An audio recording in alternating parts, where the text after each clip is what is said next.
welcome back from the weekend, everyone. I am Melissa Enoch here at the FMDQ studios in Lagos. And I'm Grace Agbarago. It's Monday, the 16th of February. We thank you for joining us at this time on the show. All right, let's tee off with your news now. Telkom, South Africa's telecommunications group, has reported third quarter 2025 earnings that beat expectations. The company posted revenue of 11.1 billion rand for the quarter, supported by a 7.2% rise in mobile service revenue and cost optimization measures. Adjusted EBITDA came in at 3.24 billion rand, with margins expanding to 29.1%. Telkom attributed the strong performance to mobile data growth and disciplined expense management across its business units.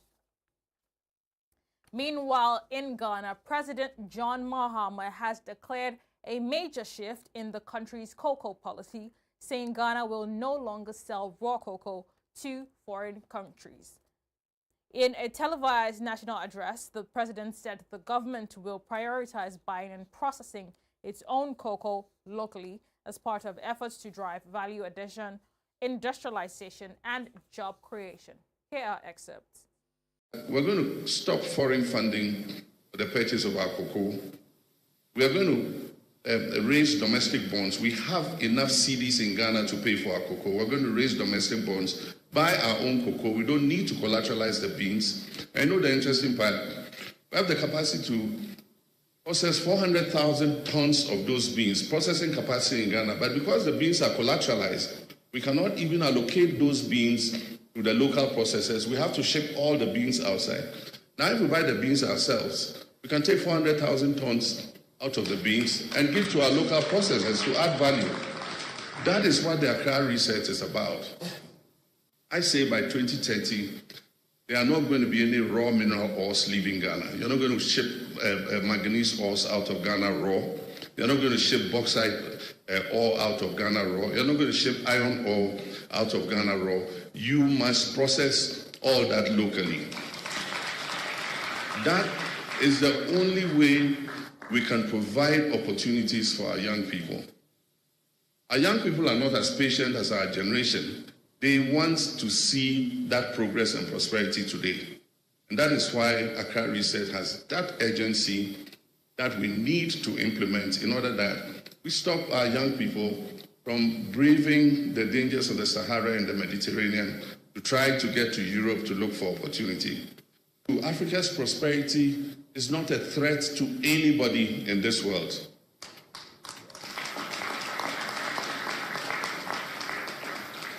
Africa's prosperity will consolidate world prosperity.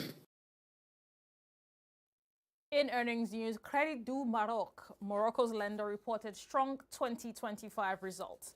The bank posted a net profit of 864 million dirhams, up 16.5% year-on-year, driven by strong commercial momentum and disciplined risk management.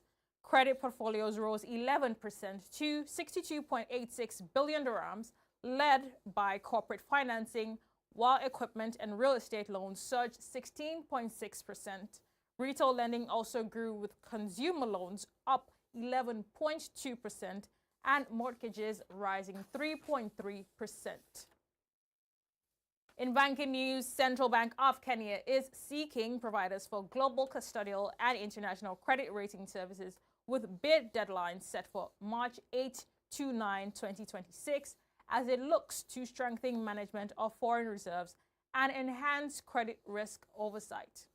CBK said the global custodial services will cover safekeeping and administration of international securities, while the credit rating services will provide independent assessment of sovereign and institutional debt to support decision-making and policy implementation.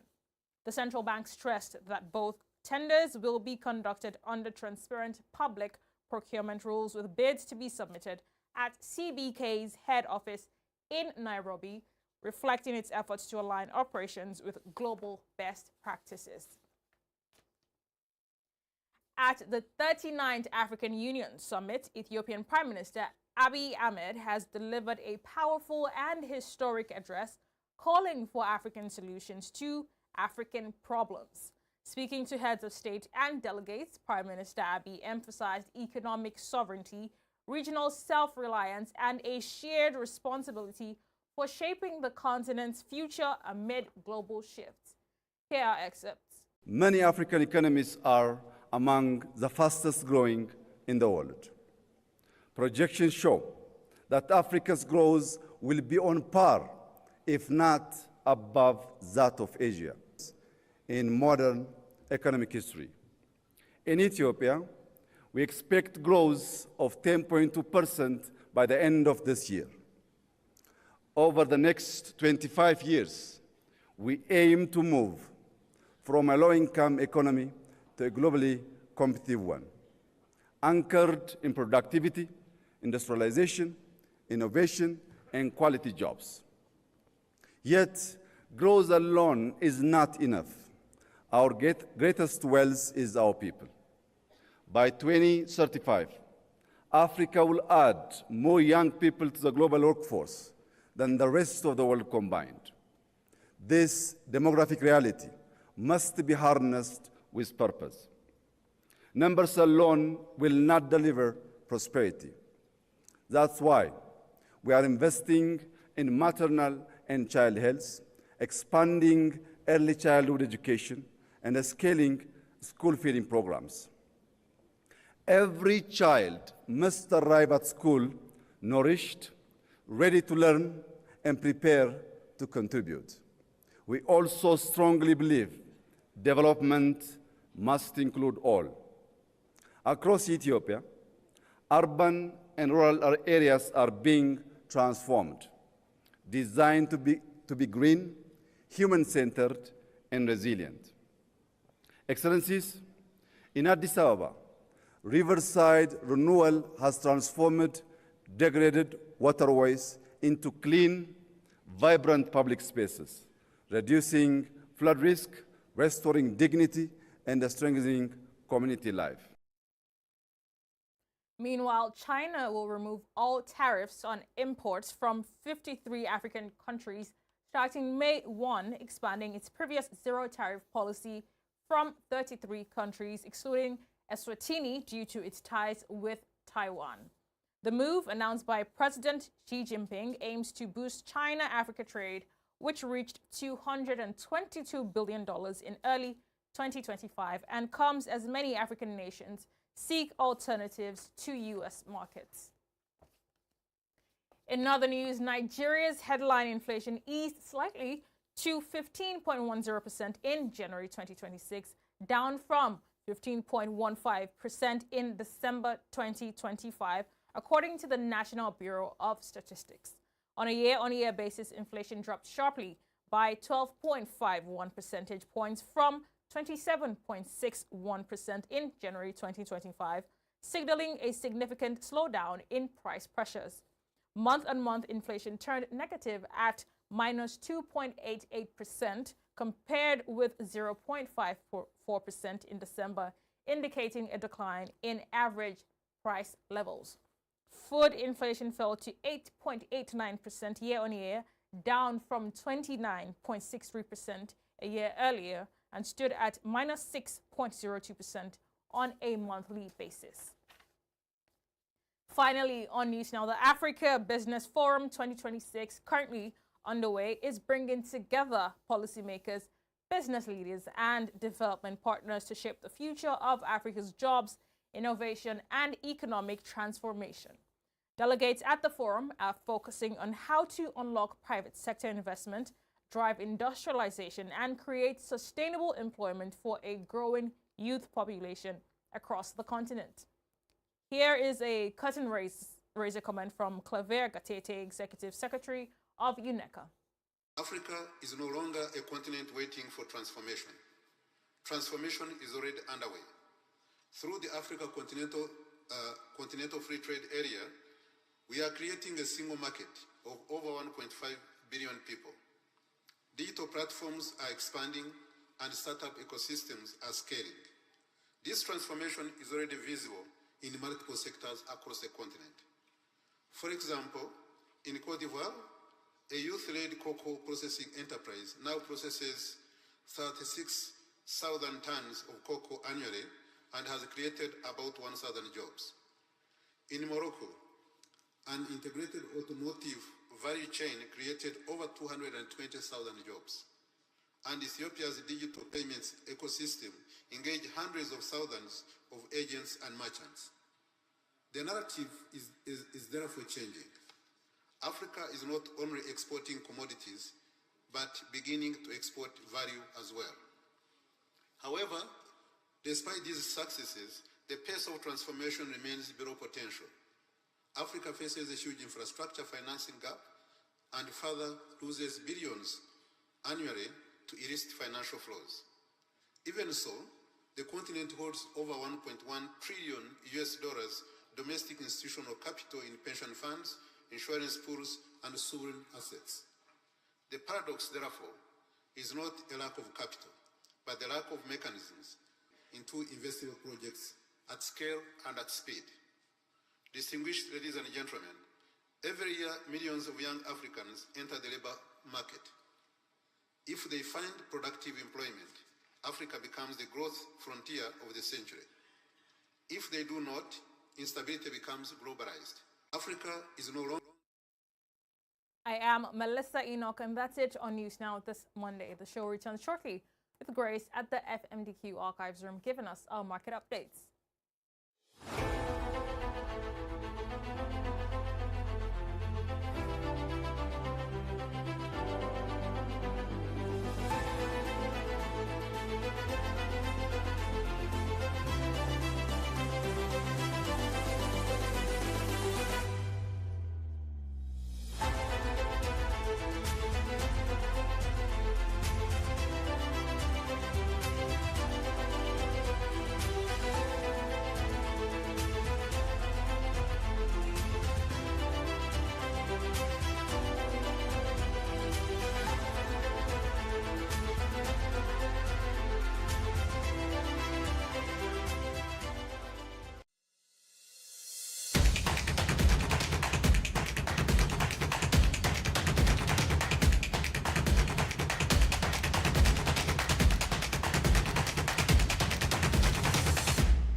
We founded the Tony Elumelu Foundation 15 years ago, and I'm happy to say that to date we have supported over 24,000 young African men and women, each one given a non-refundable seed capital of $5,000 and trained for 12 weeks and mentors appointed for them, etc.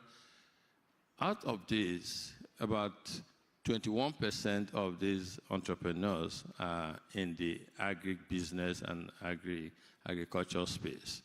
And out of about 5,400 people benefited from this program, and they are invested in agriculture and businesses.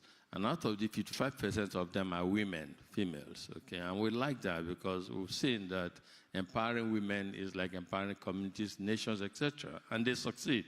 And it's not by chance that we have two of our panelists here, women.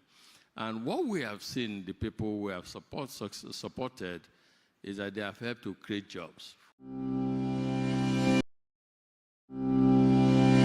Today, Your Excellency, we are opening the doors to the Kenyan capital markets to millions of Kenyans, empowering them to engage, invest, and grow their wealth through a simple, secure, and innovative platform incorporated on the M-Pesa platform. By bringing over 30 million Kenyans, predominantly youth and women, we are expanding participation, deepening financial inclusion, and embedding a strong investment culture within our economy. Your Excellency, on behalf of all capital market stakeholders, we express our deep gratitude to your government for the sustained macroeconomic reforms that your government continues to implement. These reforms send a clear message and a signal of policy discipline, stability, and long-term economic vision, all of which are fundamental towards establishing credible capital markets. We wish to reflect that this market is a barometer of overall economic performance, and so far the reaction by both the local investing community and the international community speaks for itself. The numbers are clear, and we've been able to brief you in the holding room of the progress that we have made. Market activity, valuations, and investor participation provide a clear testament that both local and international investors are expressing renewed confidence in Kenya.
Welcome back to Money Moves. Let's now go over to Grace for our market rounds. Hello there again, Grace.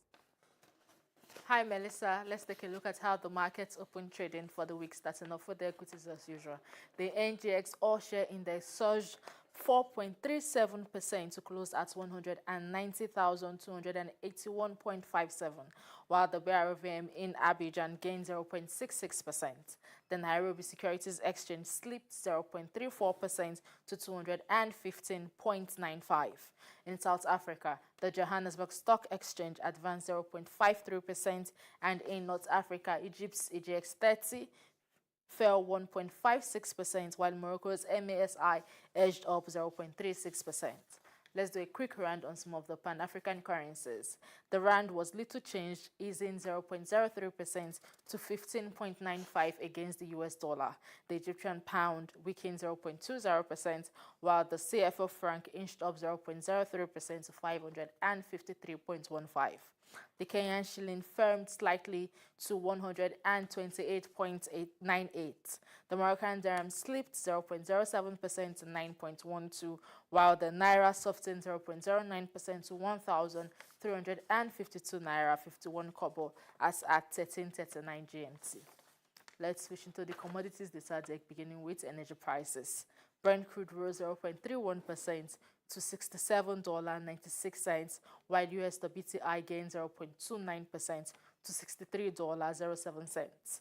Natural gas tumbled 7.31% to $3, and Arabian gasoline dipped 0.36% to $1.90 as at 13:17 GMT.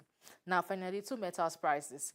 Gold eased 0.48% to $5,022.30, while copper slipped 0.33% to $5.78. Platinum fell 2.10% to $2,033.50, and aluminium declined 0.78%.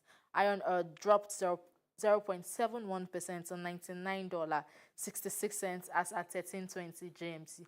And that's our Money Moves markets today. Back to you, Melissa. And that's it on today's edition of Money Moves. From me and the rest of the team here at the FMDQ studios, we say thank you very much for watching, and bye for now.